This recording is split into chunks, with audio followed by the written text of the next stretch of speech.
YouTube, Bearded Bristol here, and I am back on my Monday morning commute. Let's get excited for work, right? I've decided if I'm going to keep doing this, it's probably going to be geared more towards young professionals, so I get it if some of you are not interested, just ignore.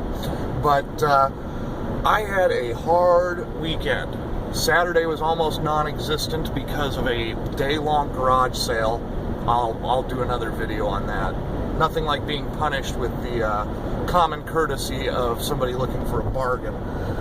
But then yesterday I spent 6 hours doing a volunteer cleanup and just wore myself out. I mean, I'm beat. I'm physically beat. I'm mentally beat. But that's what this commute's about, is centering myself for the work day. And if you guys have a commute, great. If you don't, you may have to find another way to do this, whether it's a cup of coffee before you leave, whatever. But the point is, nobody at my office cares that I'm tired.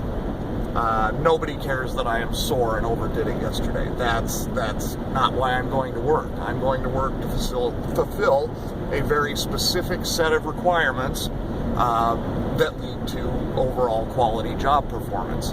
And I think we have a tendency, especially on a Monday, maybe to forget that because we've just had a weekend of fun or of hard work or whatever. We got new furniture. Work doesn't care about those things.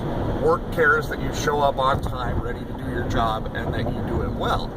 And, I remember in high school, the glory days of a high school, showing up on a Monday morning and listening to my friends before homeroom go on and on about the great parties and what they did over the weekend, and some of them even had to run from the cops a time or two.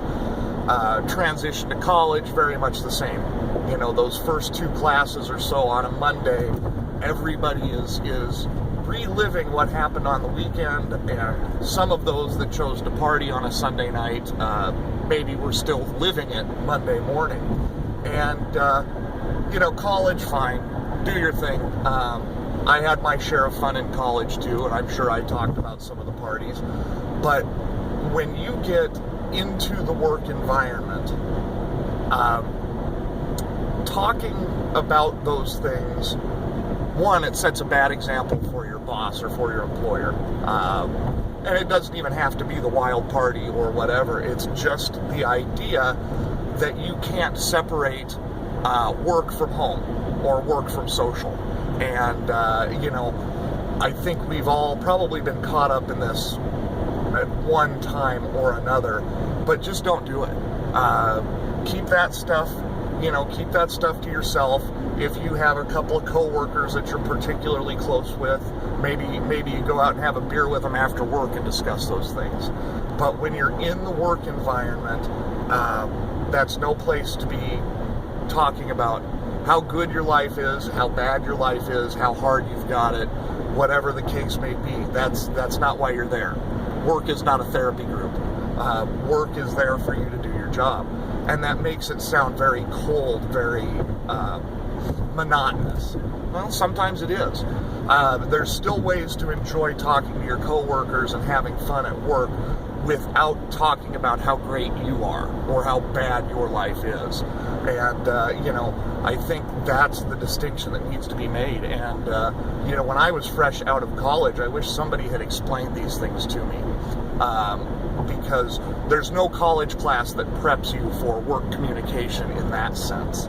You can have your BizCom class, but it doesn't talk about social time at the office, water cooler talk and whatever.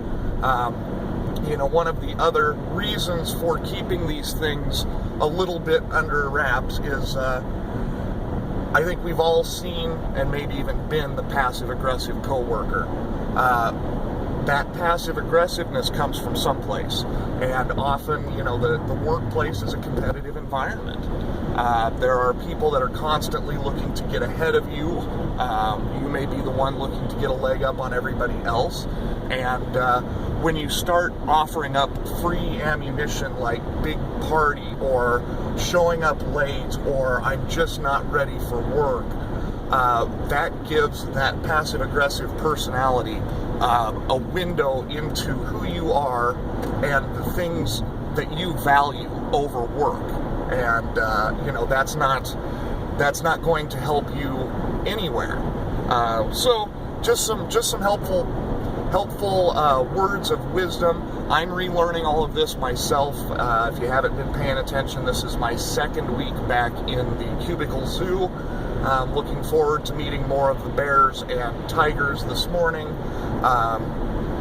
It's been a good first week. It's going to be a good second week, but in part because I am getting myself mentally centered to do the job that's in front of me and not get bogged down in the fact that I'm not physically prepared for the day.